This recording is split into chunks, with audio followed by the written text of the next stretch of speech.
Nothing left to do but to rank the 4 storylines. Because I think there's 4 player characters here. We got Lucy, got the Ghoul, we got Maximus, and it was going to be Benjamin Linus, but that didn't pan out. So Vault 33. Those are going to be our 4 storylines. So I'm going to rank them in order of that I liked them. And I know they're intertwined. So, like, for instance, I love the Lucy storyline. I love the Ghoul storyline. Is that because they intertwine quite a bit? Probably. But if I hated one and liked the other, that'd be a little weird. But Lucy is my favorite player character storyline. The Ghoul is my second favorite player character storyline. The Vault 33 is my third favorite player's character storyline, and then that leaves Maximus at the bottom. It's just, I don't know, man. It's hard to get a read on the character. What are they doing with him? Like, it's a little bit all over the place, Maximus. Early on, they really leaned into he's following, he's basically a villain origin story. But, kind of, I guess the overall motif here is like anybody who comes up here becomes that. So it's like it's the environment, it's not you. Possibly. I wish they had kept it ambivalent whether or not he had injured his friend. So that takes away some of his intrigue, and he'd already lost a lot of points for me anyway. Like they had a lot of the humor. They had humor everywhere though, but still, him being the butt monkey for a good part of the series didn't play well with me. Don't know what the hell he wants. He's kind of all over the place, right? Like he wants to be a knight, then he wants to be with Lucy, and is he going to want to be a knight at the start of season 2? I don't know. He was pretty consistent. I don't know. I mean, something about it just didn't work for me. I don't know if it's the actor. I wasn't super impressed with this acting, to be honest with you. I don't really nitpick at acting that much because I think he just, it has to be egregious. He wasn't egregiously bad. It just wasn't impressive, right? Like, see, here's the thing. He didn't make any acting choice or any line delivery or anything that was bad. But he also didn't do any of those things that was really good either, right? So by comparison to the other characters and the other actors, if they have at least one thing going on that's like really impressive, really that you really liked, and he had none, he just looks really bad in comparison. So, for a variety of reasons, that storyline just did not really work for me. I'm not sure what's going on in the vault either. Like, we don't even have Hank going back to the vault. He's going to some super, I guess the master control vault, right? Or city or something. It looked more like a city, but yes, it's hard to tell with one shot. So he's not even going back to Vault 33. So is that the end all and be all of everything? And then you got this silly ass robot that's in control with the brain in a jar type thing. Probably insane. Like he hasn't slept in 250 years. You would be completely nuts, and he pretty much was. But again, he's so ineffectual. You can't take that threat seriously. Like a lot of times, a comedy can undercut the horror. And I think if that scene had been played up with the horror, like imagine the final scene there with Nerd Boy, who I guess I never knew his name. That final sequence, everything's the same. The dialogue's the same. The premise and the setup's the same. But instead of the brain in the jar, you have some kind of like rotting cyborg, half human, half cyborg. The flesh is rotting away, like maybe like half ghoul, like half robot, like he's a ghoul, but a robot. So he's a full sized human being with the robot powers, and this guy's a tiny person anyway. So you're physically intimidated. All that dialogue plays differently. Change the lighting a little bit, make it darker. Just don't do the humor. And I know the humor is a big part of the show. Like, don't get me wrong. The humor is a big part of the game, too. Like, the game has a great sense of humor. Just from what I've seen and when I've talked to people, that's the first thing they always talk about is the game has a sense of humor. There's a lot of puns. There's a lot of shit like that, right? So, I know that, like, you're almost telling the show to not be what it is. But it's just, that scene didn't really work for me. The sequence with the head in a jar doesn't really work. So that's why that's number 3. The other 2 storylines are really, really good, almost perfect. Like I don't think I would change anything there at all. I love her character arc. The ghoul has more layers than we thought. Like I thought he's just doing it for the love of the game. You can't trust anything that some bitch says, right? He says he's doing it for the love of the game, but that don't mean you can trust it. So he's actually just been looking for his family. That's why he's holding on. That's why he's surviving. Now, I said I wouldn't change anything. I really, really hate the decision in the middle of the season. It's like they didn't know what to do with him for 2 or 3 episodes. Having him just lay there and get captured. Like, it's just so dumb, right? Like, that just really threw me out of it. It made me think he's a buffoon. But if he's been a survivor for 200 years, he cares as much, he really just is motivated by his family after 200 years. Some people, they've loved their family for 20 years, they would do anything for the family. He's been waiting, trying to do something for his family 11 times longer than that, 220 years. So how deep is that commitment? It's the deepest you've ever heard. He has more commitment to his family than anybody in the history of the earth, the history of humanity, has ever had, because he's had it for longer.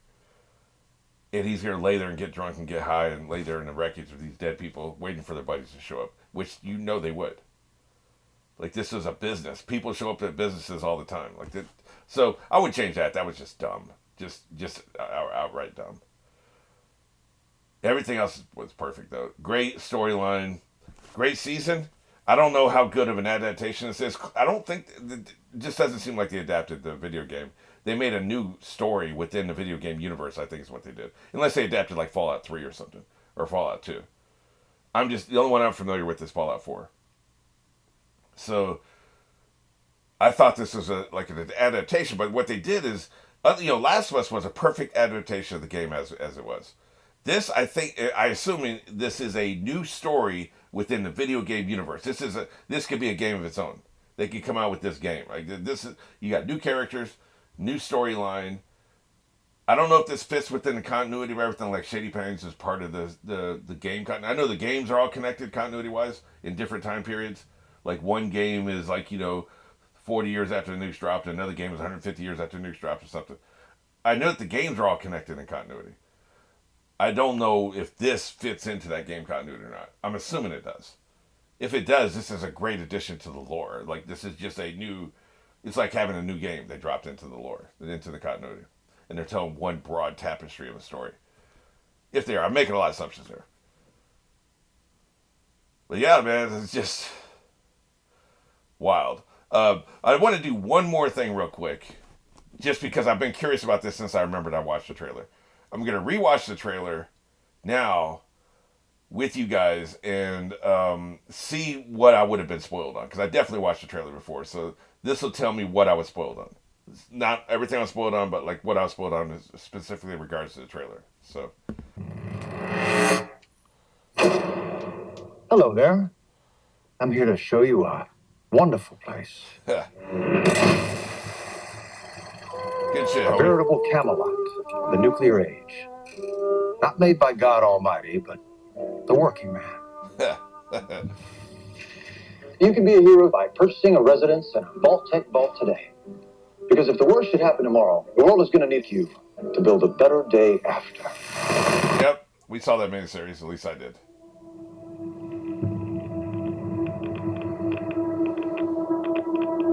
They got the Geiger counter noise. The mission of the vaults should be important to everyone. To come up to the surface one day and restart civilization. You told me what's happened in the last 200 years? Holy shit. You're an actual vault dweller. I am. I thought all you dipshits were dead. This trailer's setting off the perfect tone of the series. What you're doing is insane. I don't set the world. It isn't like the vault out there. It's big.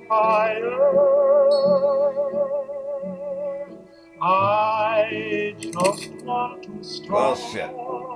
There he I've had a is. rough week. And practically every person I've met up here was trying to kill me. I'm simply going to harvest your organs. Oh, great.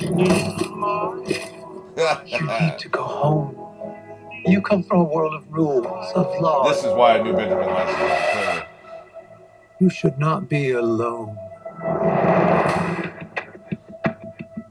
Why did you join the Brotherhood? To hurt the people who hurt me?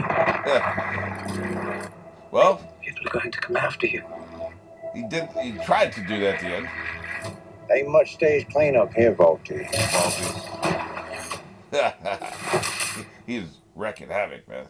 Well, now that is a very small drop in a very, very large bucket of drugs.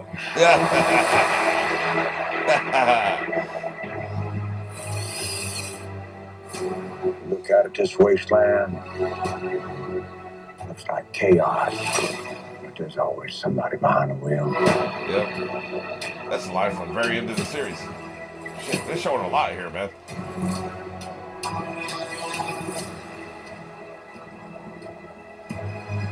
Holy shit. That's right, get that stuff. Yeah. Everyone wants to save the world. They just disagree on how. Oh shit. There you are, you little killer.